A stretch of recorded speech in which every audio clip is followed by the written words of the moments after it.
Hello, hello, hello. This is Tooth Be Told, Dr. Kyo Dumpert. Dr. Walter Aka. That's me. That is me. And today we have Dr. Paula joining. Well, not doctor Well, yet, but Paula that's joining right. us. I was gonna, Student doctor. I was gonna say, future doctor, and I was gonna have her introduce herself because, she came on last time and I messed her name up. I got a lot of flack for that, by the way. Walter messed his own name up.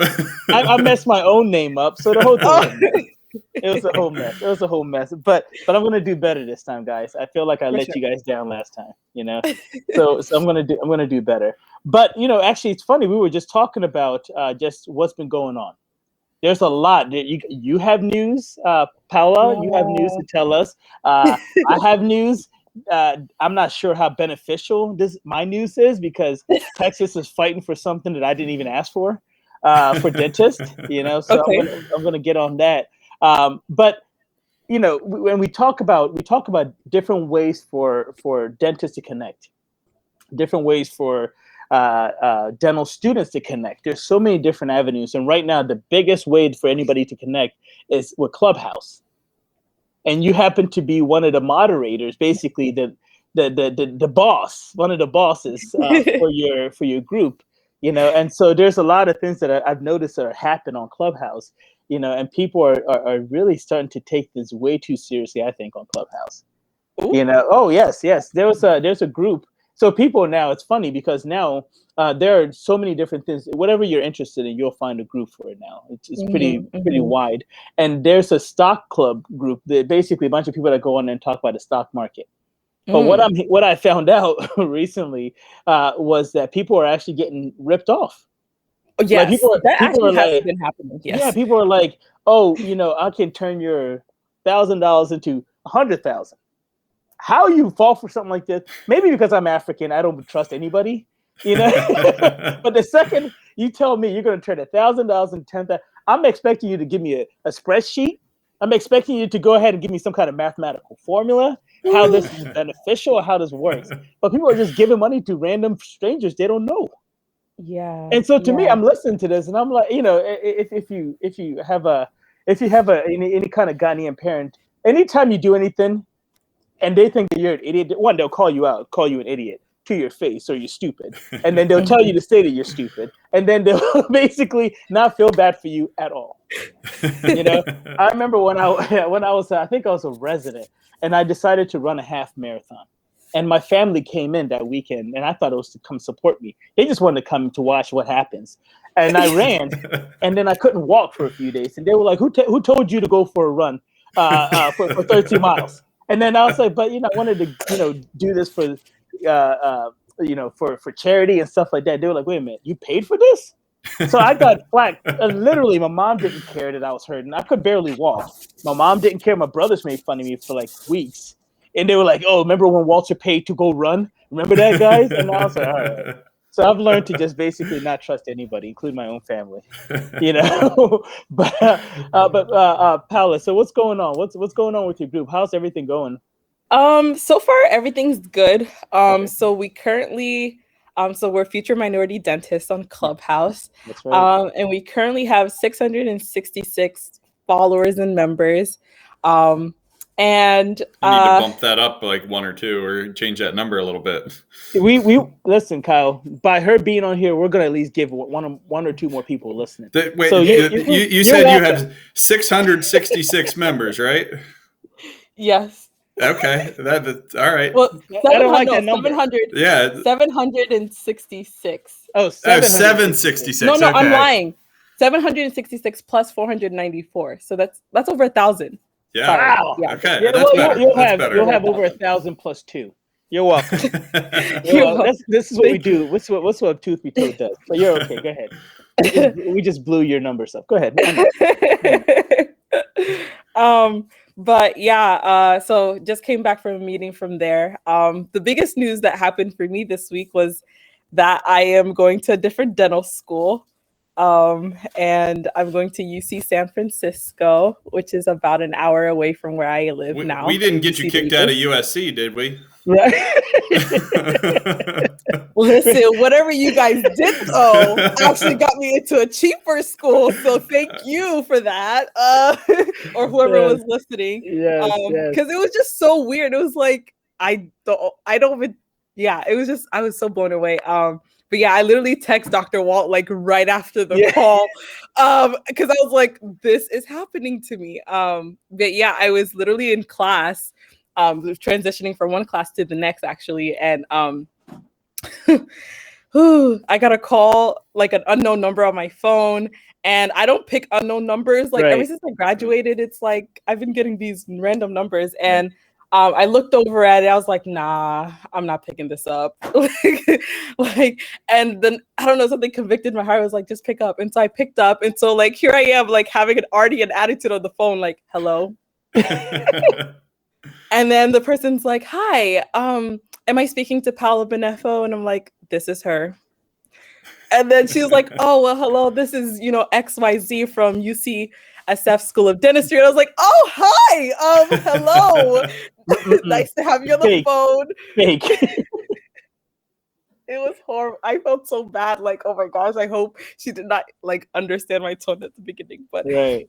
yeah, I got into UCSF. Congratulations. Thank you. And it's just been a mental shift. Like I have to literally, because it's like I was preparing for a dental curriculum one way, which is PBL, and now it's like I'm going into a whole separate curriculum, which is pass or no pass. So it's completely different, and I there's so much I have to shift so Well, talk far. about that. Talk about the two different ones, because I don't think we've ever brought this up. Yeah, so USC has like problem-based learning, and it's very similar to if anyone in the Midwest or even East Coast have ever done POGO exercises. But basically, it's like you get into small groups and you learn not just one subject. You kind of introduce multiple subjects into a case, and so you don't learn specifically like biochemistry or oral histology. You kind of have you're presented a case, and then you have to go out and learn like everything you need to know about that case. I mean, yeah, everything you need to know for that case to solve that case, if that makes sense. Mhm. And so that's kind of like how they're structured at USC for like the didactic courses. And then at UCSF, to my understanding, is I will be taking these didactic courses, but these courses are not for a grade like they would be at USC. They're pass or no pass. And it's just, it's just literally all I've ever wanted. Like UCSF was my dream school, but I never would say it because like I didn't want to jinx it. And now it's like, yeah, Here's a question. Here's a question, Mhm. and forgive me for sounding like an old grumpy man, because when I was going through school, we actually had grades. Mhm. We actually had to, I don't know, rank each other. All the things like remember like Kyle when you were in elementary school and you played a sport and you actually lost. Yeah. I feel like that's where we're at right now. We're not losing anymore, right? Everybody's a winner. You get the participation award. So how does this benefit you guys to have passed? So how do you know, like, if you're trying to apply for special, how do you know where you rank, or does that not exist anymore? To my understanding, because I've talked to a student that's matched into periodontal What I do. residency. What I Yeah, do. what you do. Thank you for sharing. This is how I know I picked the wrong field. But it's okay. And another who's matched into ortho and pros at UCSF or other schools as well who are graduates of UCSF. Yeah. And from what I'm learning, it doesn't matter. It doesn't seem to matter because they have other things in their application that makes them stand out anyways.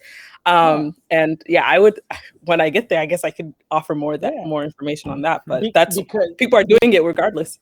Right, and that's the part again that confuses me, because how do you differentiate one student from another when everybody passes, right? And then boards, you're also pass-fail now. Oh, is it? Right?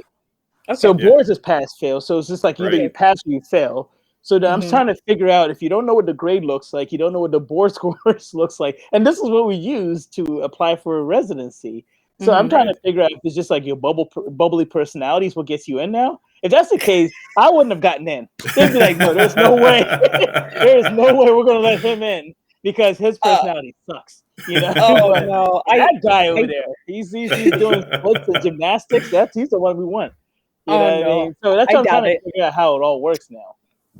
I would have to ask more those people individually. Let them know. Let them know. I want them to come on and let me know how this all works because I'm very confused by what's happening. But it also could be a little hint of bitterness. But that's whatever. I mean, you already got in. So what's your issue with the people who get it out? Because of the mental anguish I had to go through.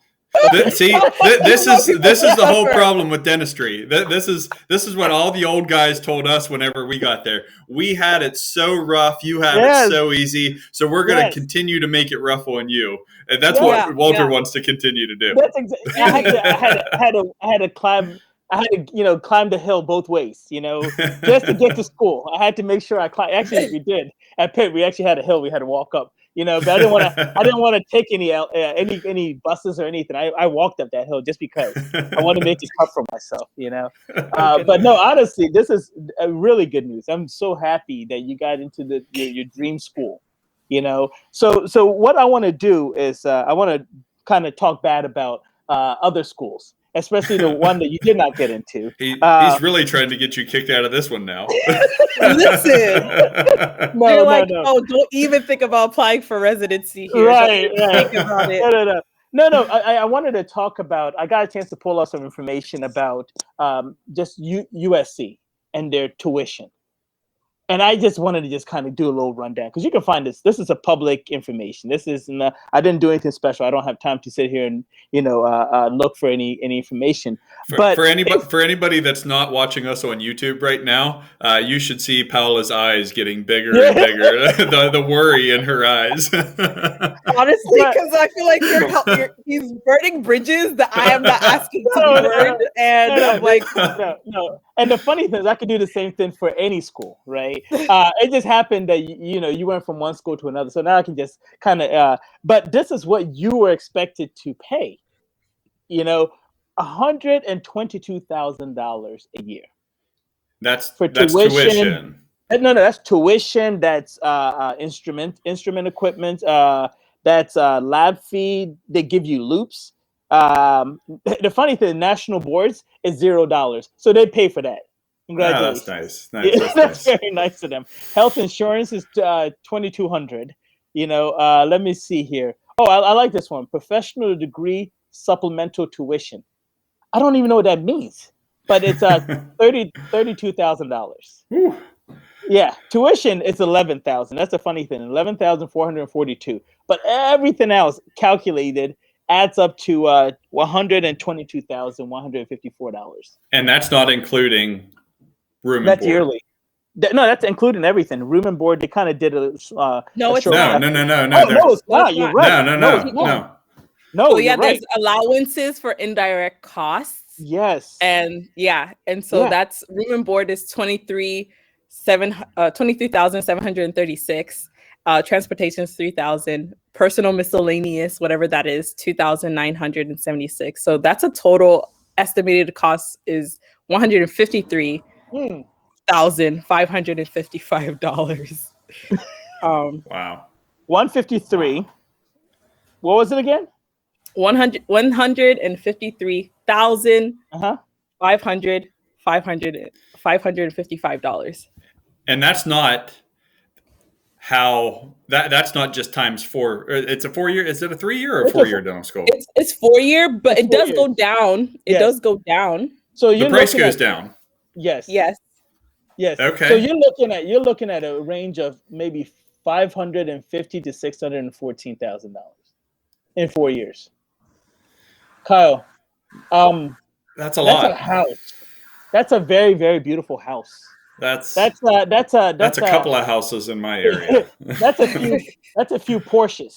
If you want to buy a Porsche Cayenne, a Porsche Cayenne. If you want to buy a Lamborghini, you could buy 3 of those. You know what I mean? To me, and I anybody that's ever listened to the podcast knows how much I hate dental schools and what they're doing with tuition. But that's just ridiculous. That's a lot. And I can guarantee you, this is not the most expensive school in the U.S. You should try NYU. I was just about to say, see, you thought I was talking just bad about the West Coast. No, this has nothing to do with Biggie. This has nothing to do with Biggie or Tupac. This is just I hate them both equally. I thought I had it bad paying a $3,000 deposit for USC when I learned that one of my friends was paying $5,000 for a deposit. And I was like, oh, let me count my blessings real quick. Because I was struggling to do this, but you have to do that. And I don't think, I mean, at that time when I was a student, if I would have had to pay $5,000 for just admissions, I probably would have to sell a kidney. Yeah. Just to get in. You know, I didn't even, who has that much money just sitting there? In a month, by the way. They only give you a month. As a student, I would have went into prostitution. Not to say that, and I'm gonna listen. I'm really thought about making an OnlyFans. Listen. Let me put a side note and say, kids, prostitution is not a good thing to do. You want to go ahead and succeed in life, please go ahead, go into your educational forum. But I'm saying for myself, I would have been a gigolo or some kind of prostitute. I don't even know if I would have even made money doing it, but I would have tried. You got to do what you got to do. I would have tried. You know. Yeah. So, yeah, absolutely. But you know what? Though I will say that the joy that you had whenever you got in, right, is what they bank on, what the schools bank on. They're like, no matter what, they're just going to be excited that they're going to be dentists.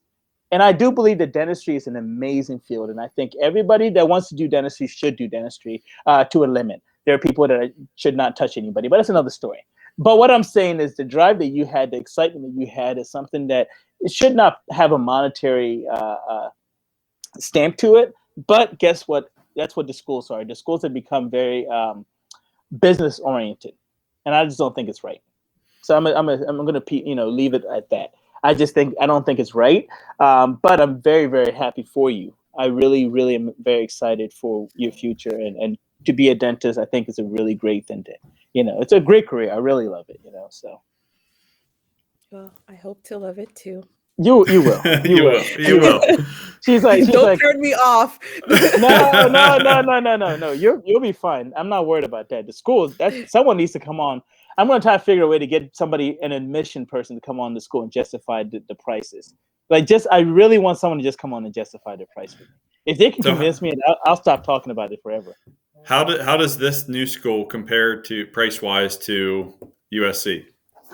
Okay, so at UCSF School of Dentistry, let me pull it up because I think I took a screenshot for it for Dr. Walt. Let's find it. Okay, so first year. Before I incriminate you, is this posted on their website or is this personal what they sent to you?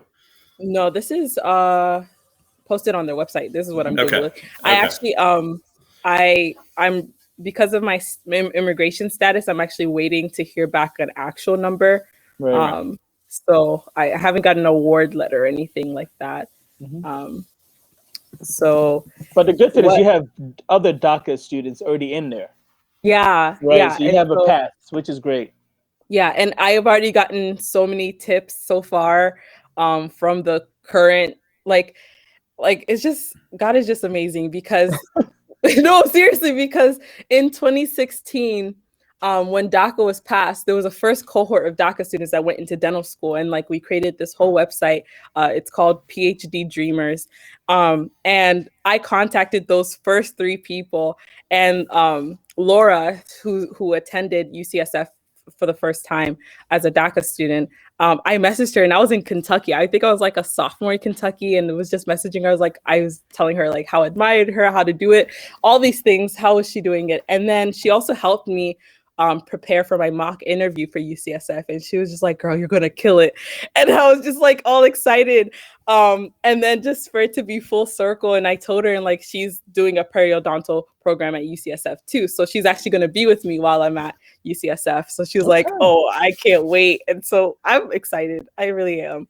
But okay, the tuition for California residents, which I am, annually listed on their website is $51,946.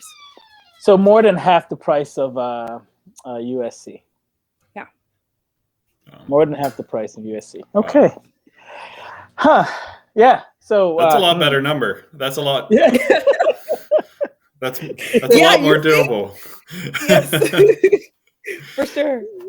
And the thing you think of whenever you take out the thing I didn't think of was I don't remember what PIT was, but by the time you graduate and you have subsidized and you have unsubsidized loans, at least if you're going the traditional route, those unsubsidized loans, that is accruing interest while you're in school. So if you think you're going to graduate with $200,000 and finally at the end of everything you look and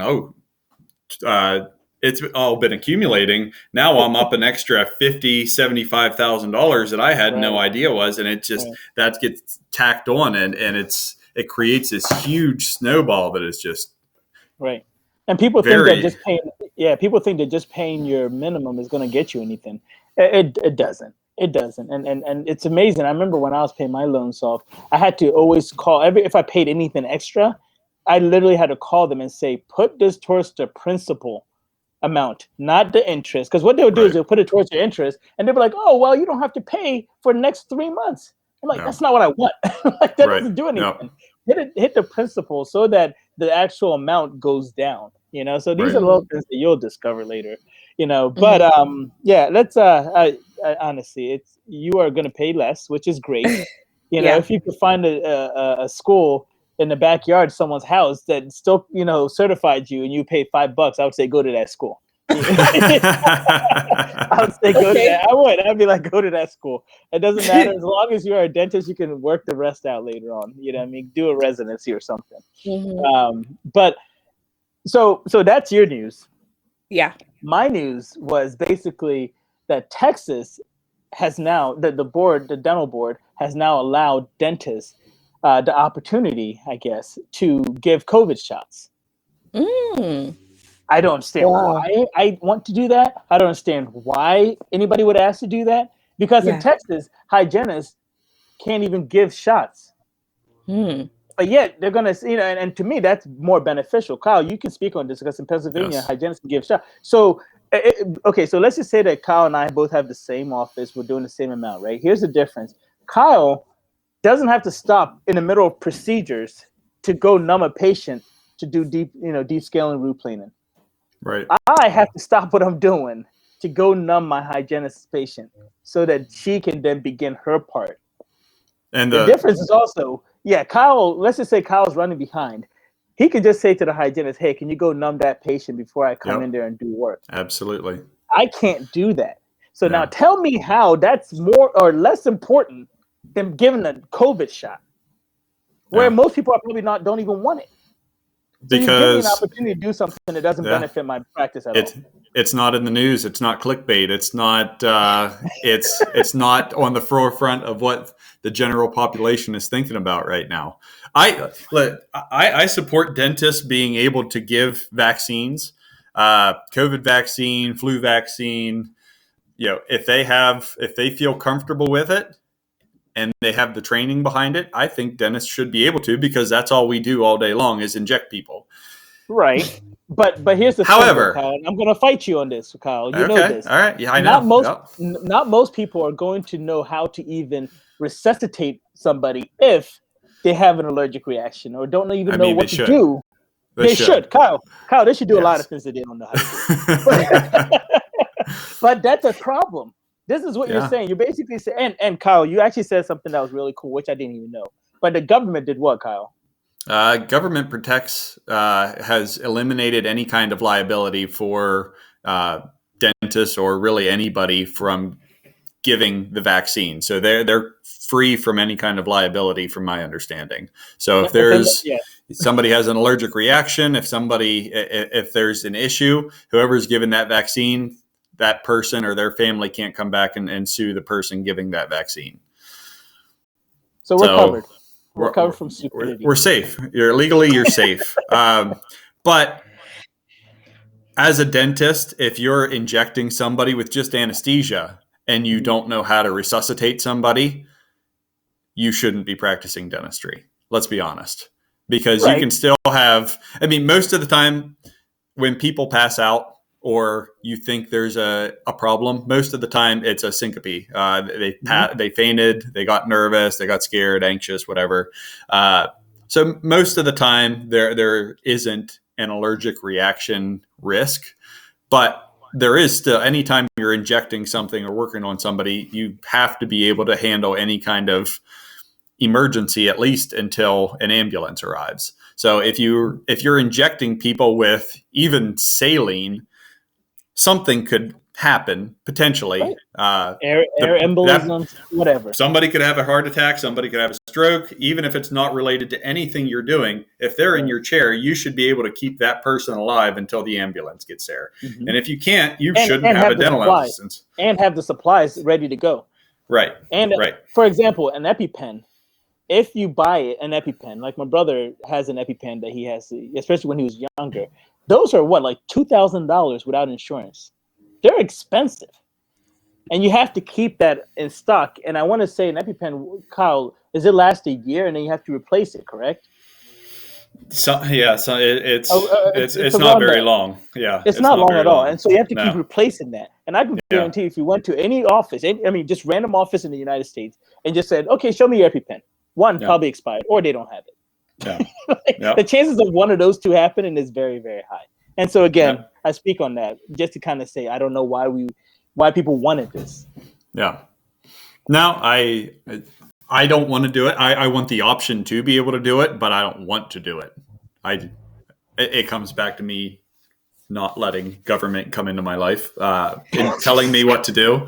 If I can cut somebody open, if I can put implants in them, if I can inject them within inches of their brain, I should be able to handle an injection in the arm. So I should be able to do that as a medical professional. If a pharmacist can do it, if a nurse can do it, as a doctor, I should be able to do that, but I don't want to do that.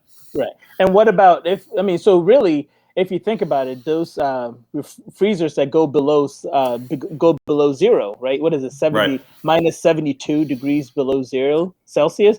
You need to buy a special refrigerator. Who's going to really want to do that? Yeah. Who's going to really want to do that to store some vaccines?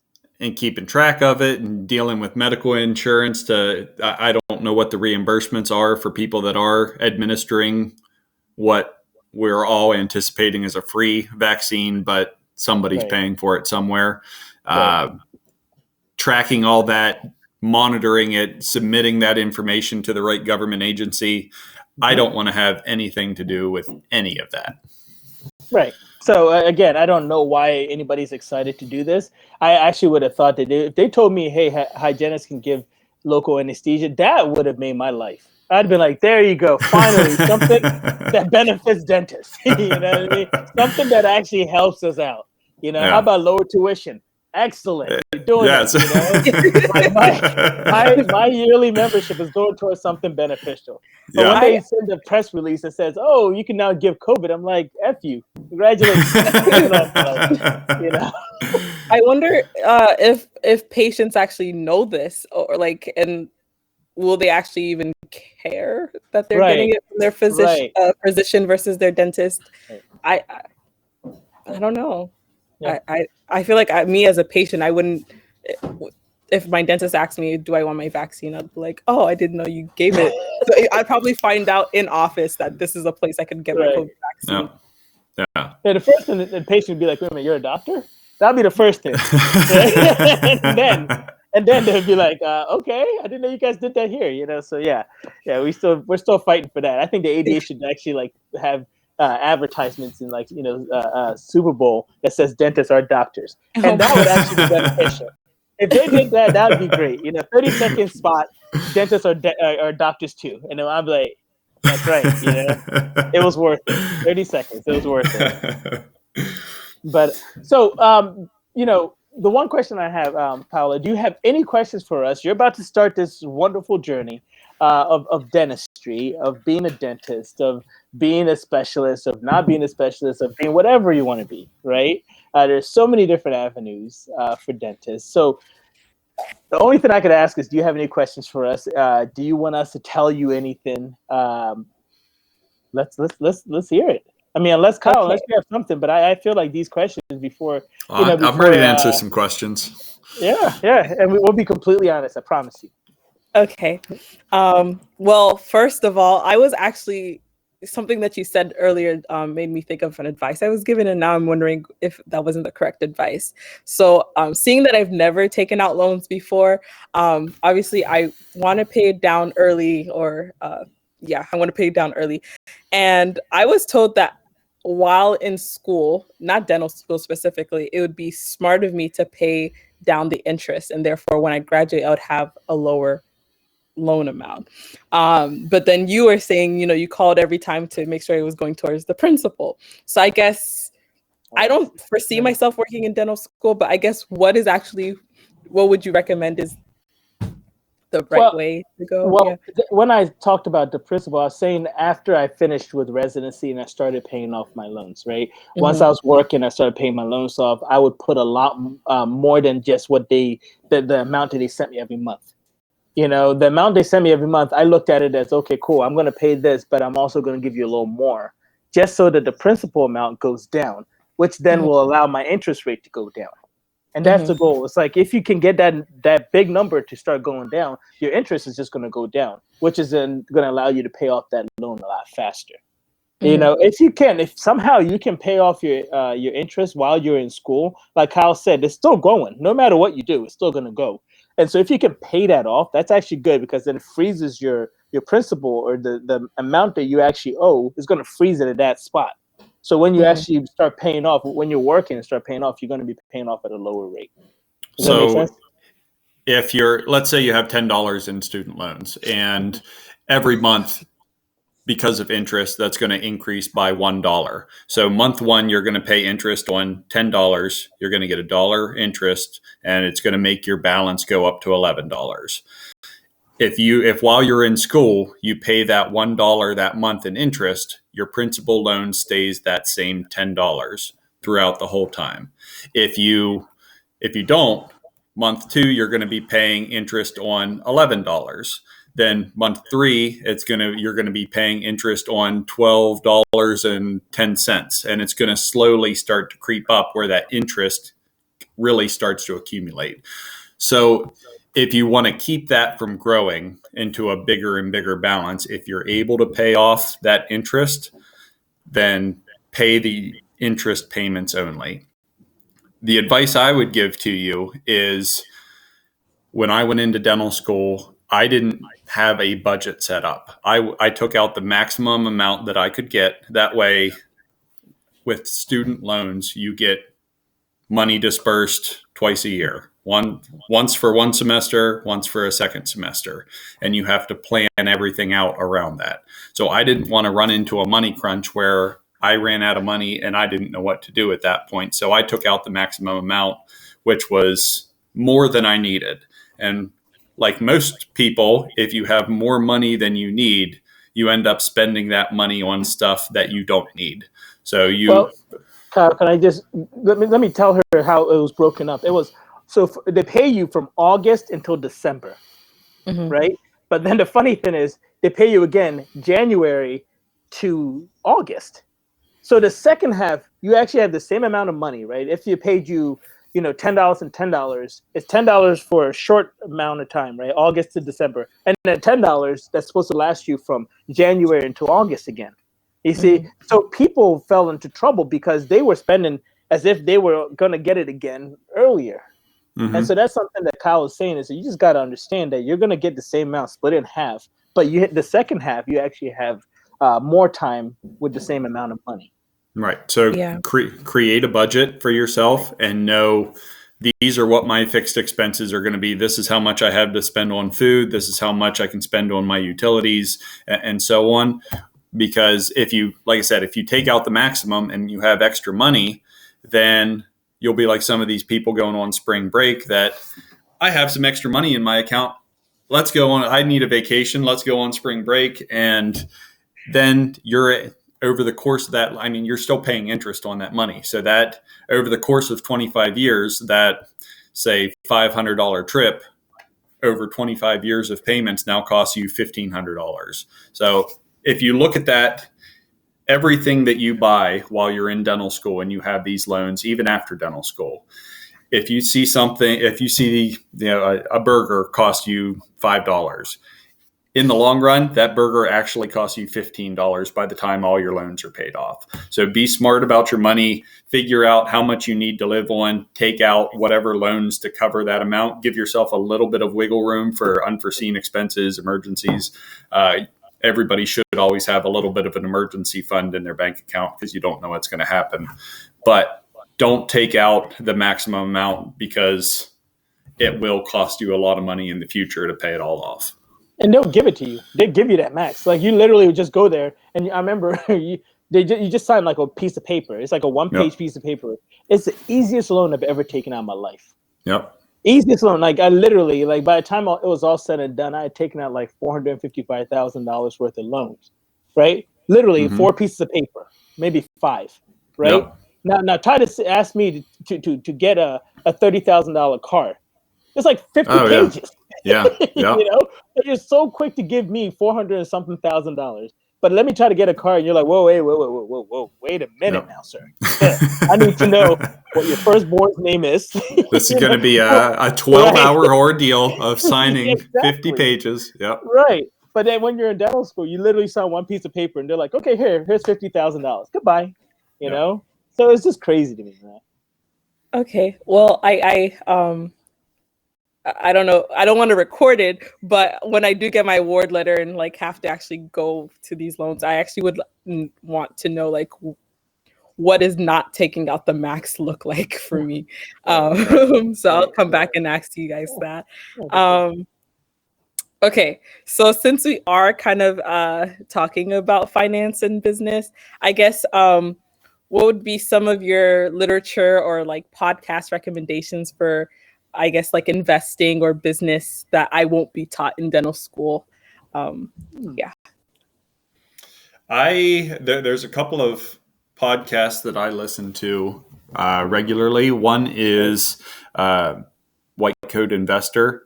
That is one of the better ones for high income professionals. He goes into very good detail. So White Coat Investor podcast is a good one. For people that don't know a lot about money and want to hit more of the basics, I listen to one called How to Money. They are more of an everyday person kind of podcast where they talk about, all aspects of finances that even as a high income person, I find that a very good one to listen to. How about you, Walter? Okay.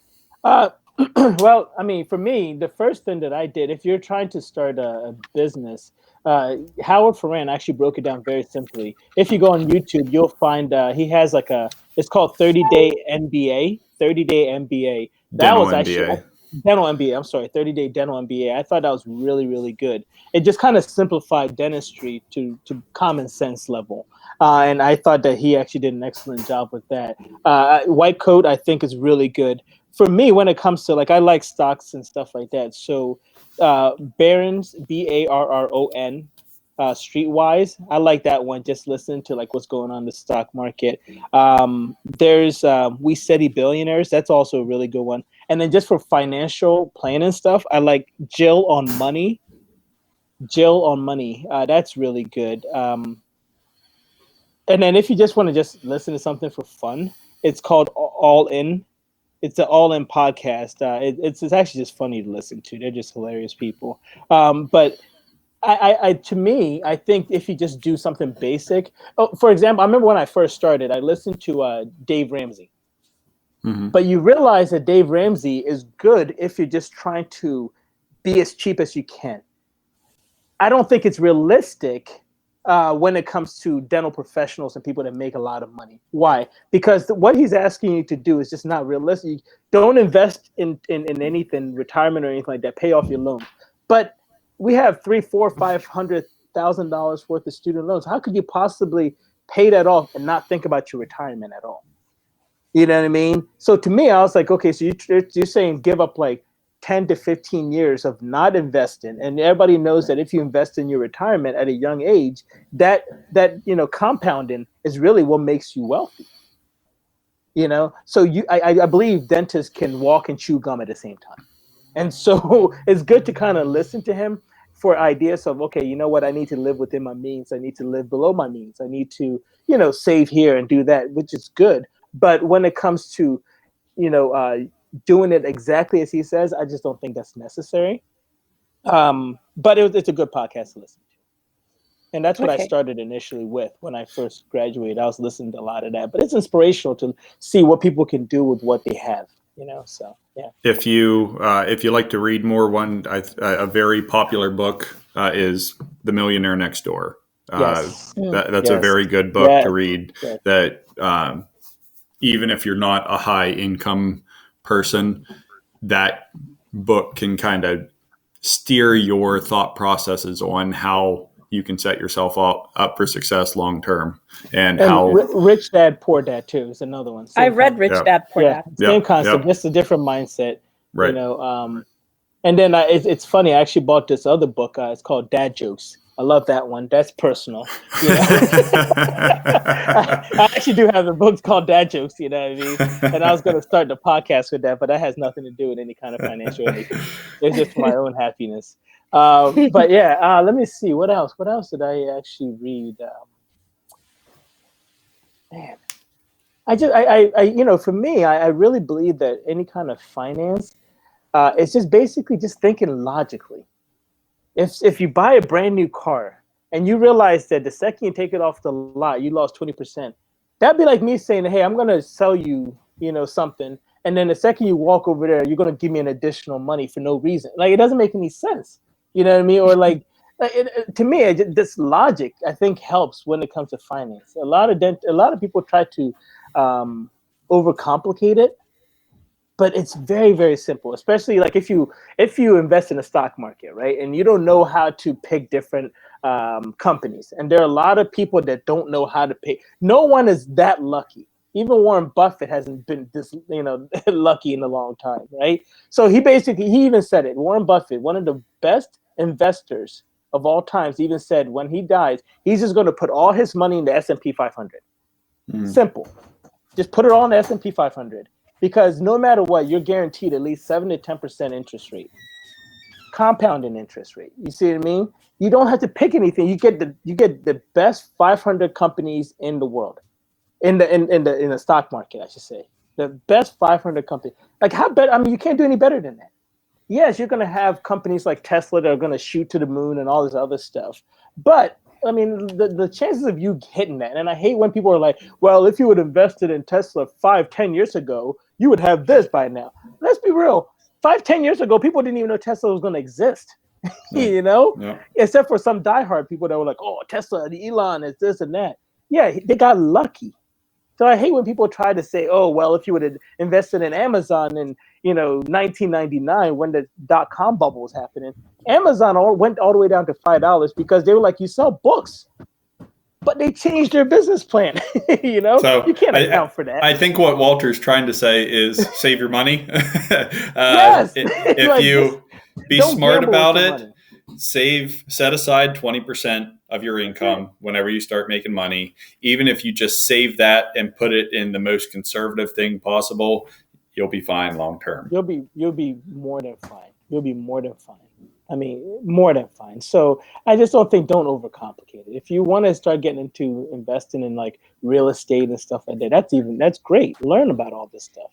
You know what I mean? But in the end, don't overcomplicate it and just enjoy life. Enjoy life. These next 4 years, just focus on learning dentistry, because that's going to be the best investment you ever make.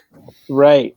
And then when you come out, don't listen to any rep that's going to try to sell you all the garbage that they have to sell you. Except the laser. Walter likes there lasers. It is. Exactly. Yeah. If you listen to our one episode, you definitely know how much I love laser. And the funny thing is that, I mean, I love Dr. Morris, but she's still paying for that laser. And I'm like, have you gotten your return on investment yet? Nope. Okay, good. I'm still wrong. Okay. So that's another story. Go ahead, please. Any more questions? Yeah. Well, speaking of dentistry, so, changing schools, I've been it really is a mental shift for me because we're allowed to assist during our first year and see patients. And so my question is, taking yourself back to when you were in dental school, what were some of the lessons you wish you learned when it comes to like chairside manner, when it comes to patients?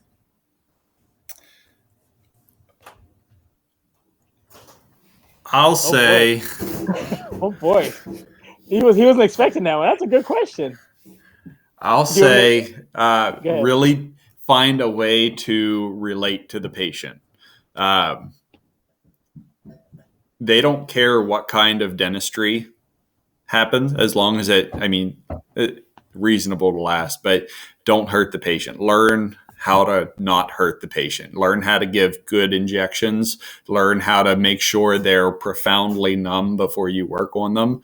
If you don't hurt somebody, that's half the battle right there as far as them trusting you. And then just be, personable with them. Like, it seems like your personality is now talking to us. Know how to talk to people. There's a lot of people in dental school that have lived in a library their whole life, and they don't have a personality, but they're smart people.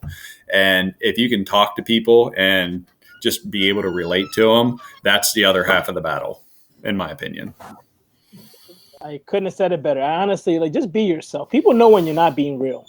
People know when you're not being honest, so just be completely yourself. Just be able to just relate to somebody, I mean, there was a patient that came into my office. I mean, I do surgery, so they're afraid to be in the chair, right? So I go in there and I just say the dumbest thing I could come up with, or, I was just watching Real House. What's up with that? And it eliminates any kind of fear. It just makes it fun, you know what I mean? Or I'll go in there and I'll tell them, I'm like, okay, I'm about to start the music. What do you want to listen to? And then they're like, oh no, it's your choice, whatever. Because they're still anxious. And I'm like, are you sure? Because I'm gonna start singing now. And by just even doing something that simple, right? What happens is it now eliminates the whole fear and the seriousness. Now we've toned everything down. If you can bring people down, I promise you, no matter what you say and do, they're going to be like, hey, that was actually not that bad. And that's all you really want. When people come in, the first thing they say is, no offense, but I don't like dentists. No. I usually go, no offense, but I don't like you either. Moving on. We both laugh. We have a good time. But in the end, it was just like, it was a joke. We had a good time. We laughed, but you're going to have that. Dentists don't get the best, warmest reception from anybody, No. And so you just got to just lighten the mood and just be yourself. The other, when I was in college, I took Spanish. So when you're learning new things, you want to be able to use it. So when I was learning Spanish, I wanted to be able to speak Spanish to other Spanish speakers. I got excited about that. When you're learning dentistry, it's a whole new language. It's, mesial-occlusal distal amalgam on tooth number 3. And it's fine to talk to your colleagues, your professors, your classmates that way. Don't talk to the patient that way, because that puts you at a level above them where they're not at that point, they start tuning you out and they don't understand you. Look, we need to do a filling on this tooth. It's on the top right. It's going to be white or it's going to be metal. You talk to them in as basic terms as possible. And that's the other, I think a lot of older dentists and even physicians, they feel a need to be superior.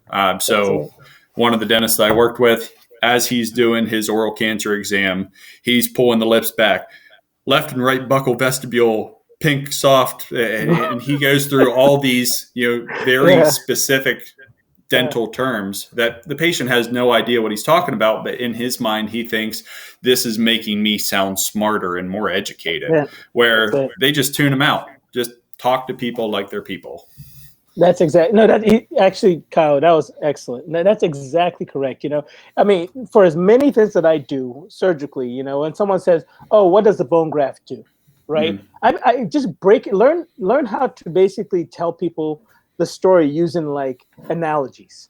Okay, I'm building a house. I need the foundation. instead of sitting there going, okay, well, we have osteoblast. Be like, okay, imagine if you're building a house, right? You need a foundation. You need to make sure that the groundwork, imagine if I'm going to build $1 billion house for you. Would you want it on quicksand? No, you want it on something more strong, right? You want a good foundation. That's why we build the foundation before we build the house. These are the kind of things that you talk about. Analogies are key. Being able to talk to people in just a basic sense is key, Yep. Okay, thank you for that. I have like 6 points down. Okay, and then I think my last question is just like, I think I heard it on Clubhouse, but how do you know a patient isn't for you? And I guess to stop service. I hope I'm like saying that correctly. No, okay. So you get a vibe, right? Just like with anything, right? Imagine if you meet somebody for the first time. You go on a blind date. Basically, you're dating a patient, so you go on a blind date. If you can't sit there and interact with a patient without any confrontation, whatever, imagine you had a fight, your first blind date. Do you really think it's going to get better going forward? That's not the case. A lot of people just try to ignore that because they're like, well, this patient's going to pay for this, pay for that, pay for that. So now you're thinking money. Sorry, one moment. That's okay, see? We got that African beat. I was about to start dancing. But this is exactly what I'm saying. Like, you have to be able to marry the patient. You're going to be married to this patient for a very long time, especially Kyle, right? He has his own practice. Right. He's not going anywhere. He lives in a small town. If he does something that screws up and the patient does not like it, he'll see that patient at the grocery store. Now, do you really want to see that patient at the grocery store and then be like, oh, good, there goes Mrs. Smith. I messed this up. No, you go, Mrs. Smith. I am not the dentist for you. I'm okay with that. Because that your needs are outside my abilities. I think it would be best serve you to find a dentist that works for your needs. Yes, because that $100, that $1,000 is going to end up just not even being worth it. You know what I mean? So just realize that, listen, you're just not, trust me when I say you do better with someone else. And that works. That works. And that divorce patients. That advice is for when you finish dental school. In dental school, in dental school, you see everybody because you make as many mistakes as you can because in dental school, you're really not accountable for them. The instructors are accountable. Nope. Put it differently. You learn from your mistakes. Right. You're held accountable in your own mind. Okay. Right. Don't say stuff like that. You're gonna have us get lawsuits. We can't afford lawsuits.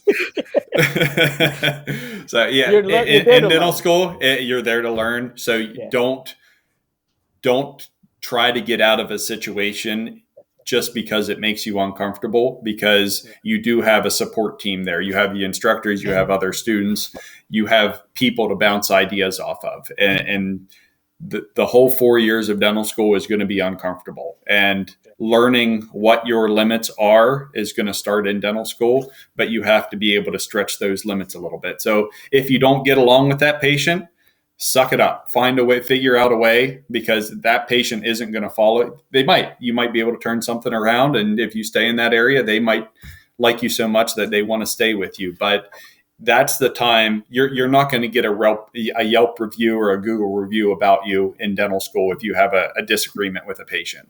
The dental school will, but you won't. So live in that little uncomfortable zone and use that as a way to learn how to interact with people.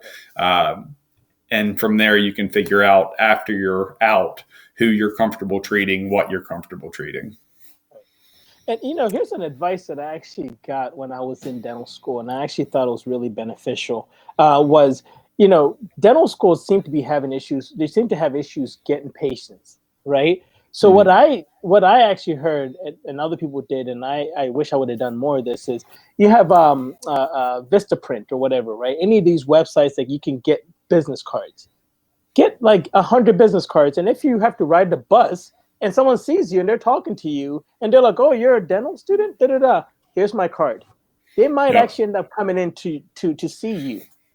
You see? So those are the kind of things that I would do personally, because you're always going to represent yourself, right? When you get your own dental practice, you are that dentist. You're representing yourself. So learn how to do that from the beginning. People are going to want to see your scrubs. They're going to ask you questions.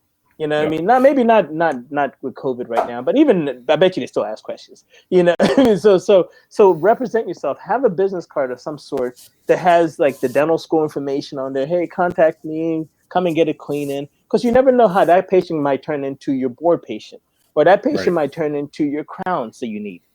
Right. You know. Yep, so don't ever remember that you're always representing yourself. So represent yourself to the fullest, so you can benefit. You know, don't depend on the dental school to get you patients. Sometimes you just have to go out there and do it yourself. Right. Did we answer that question well? Okay, sorry. I had to tell my partner to stop washing dishes. He's getting yelled at already. That's all good. You're ruining the podcast. Yeah, exactly. You know how serious? You know how serious we are in this podcast? How dare you? You know, I didn't have my daughter come in last week. You know, how dare you? but no, thank you guys. Did we answer your questions? Do you have any more questions? You did. I guess, you know, you talk about reputation, and that was something I was actually going to share about. So I'm trying to say this in a way that doesn't involve them as much, but we had we say a bunch of stuff. Okay, you know, it doesn't.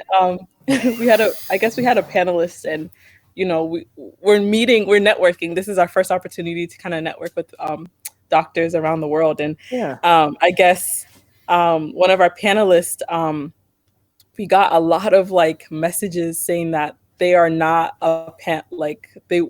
they aren't someone we should try to like model or get advice from, because literally their words, they had cheated in dental school and treated their patients poorly. And so I want to know who this person is now. Later on, we can do this offline. I have one person that jumps into my mind immediately. Wow. Yeah. Oh no, dental school is gonna teach you a lot. It's gonna teach you a lot. There are people that got through dental school and you're still trying to figure out how you did this.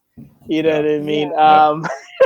I will say, you know, and I'm not gonna had other people do their lab work. I was just like, oh, that happened. And no, there were residents that actually paid, prosto residents that paid labs to go do it because they could afford it. They would pay labs to do the work that they're supposed to do themselves, so that they can gain that skill of doing the lab work. Oh yes. Oh, I know this because I was literally watching. I was like, oh, this is how we do it. Okay. Yeah, it must be nice. And they just okay, you know. I'm sitting here like trying to put the tooth on for my denture case, and I'm watching. Oh, that's a nice denture case setup. Oh yeah, that lab did a very good job for you. You know? But in the end, you know what I mean? You always assume that, you know, it's gonna come back to bite them. And if it doesn't, I hope it does. I'm very petty. So I hope that something bad happens and it does come back to bite them. So that's another story. Okay. Well, that so obviously I don't want to be this person. I just it just made me think of reputation and how it comes back to bite you, because I was overwhelmed with the messages. I was like, it's not just one person. It was like suddenly it was like a whole message, and they're like, don't have them again. And I was like, oh, well, thank you for looking out for us. Kyle, they're never going to have us on there. They're going to be like, no, angry. Please tell me now. Please tell me now if something has happened in your past. They're gonna be like, let me tell you something about dental school. They're gonna be like, nope, don't ever bring him on. He just basically made our whole entire group not even want to go into dental school anymore. You know. Yeah. But no. I honestly think. I mean, we laugh and joke around a lot, but I know for sure Kyle enjoys what he does and is very good at what he does, and he's taken the steps to become excellent at what he does. You know, and I think the effort that people don't understand is everybody always wants to get to the end. You know, when it comes to dentistry, but just like with anything, it takes a lot of work and effort. It takes a lot of stuff that people don't see, the studying at night, the looking at the videos, the looking at the, you know, CEs and the webinars and stuff to be excellent at what you do. And I don't think a lot of people have that kind of grit and grind. So, you know, without wanting to post it on Instagram, look what I'm reading, right? Look what I'm doing. You know what I mean? If everybody that's great did that, if Jordan showed every time he, you know, stayed late for, you know, workout, then people would be like, one, either he's full of himself or good for him, right? But no, he just showed it when it mattered. And I think that's the key. It's like, no matter what you do, don't worry about anybody else. Do what you need to do behind the scenes so you can succeed later on, you know?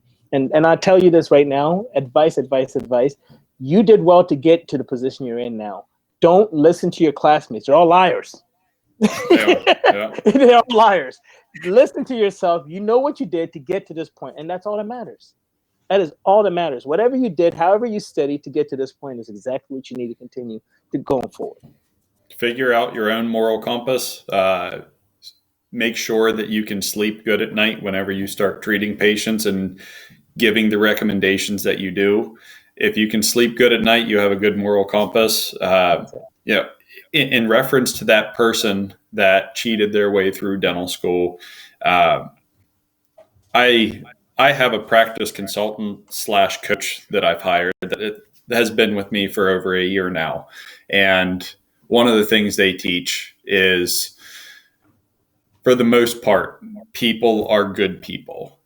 We might make mistakes along the way. A lot of us will. And in dental school, looking back, a lot of us go into survival mode. There's a lot of money on the line. There's a lot of stress on the line. Some of the decisions we make may not have been the best decisions, but most of us, you could probably dig up something. I mean, look at all the politicians. You can dig up something on somebody along the way of a mistake that we made. Own your mistakes. Don't be afraid of them. Learn from the mistakes. And just think, for the most part, everybody has good intentions. And if you treat people with that decency and respect, if that person they told that said, don't ever come back, if they're a fantastic dentist now, sure, he may have made some mistakes in the past, but if he's a fantastic dentist now, he probably has a lot more lessons to teach you about what to do, what not to do, than somebody that has never made mistakes along the way. So I wouldn't discount somebody that just because they had some kind of history. You can look at felons, you can look at any other, history of people and find mistakes, but those are generally people that you can learn a lot more from. And I think people also want you to just be honest. So if you make a mistake, hey, Mrs. Smith, this didn't turn out right, this didn't look right, but I promise you, I'll figure a way to correct it. If you just do that, people appreciate that so much versus like trying to hide the problem, trying to hide the mistake. So just being honest. People, honestly, a lot of people, could sue you anytime, right? Dentists are so afraid to be sued. But if you're like, listen, the mistake was made, this is how I'm going to fix it. Most people are like, okay, cool. Let me just go ahead and give you the opportunity to make it correct, make it right. That's it. That's all you need to do is just be honest and just say, I made a mistake. We're not perfect. And if I was perfect, my God, there have been so many times I'm like, that didn't look right, or this did happen, or this did happen. I've said that multiple times, but I'm going to figure a way to make it correct. And if you focus on just the money, people will come back and be like, okay, cool. That's all you're worried about, and you're not worried about me, then I'll get you where it hurts, in your pockets. Right? Tell me if I'm wrong, so. Anyway, we will end it there. I think it was awesome. If you want to come back anytime to let us know what's going on Clubhouse and who's getting kicked off the island, just let us know. or if you want to just read bad reviews about dentists, I love hearing that. I'm messing around. But no, thank you so much for coming back on again. We definitely appreciate you. Congratulations on getting into your dream school. We know that you have a bright future, and you'll kill it. So thank you. All right, we'll talk to you guys later. Me as well. Not at all. It's a pleasure. All right, guys.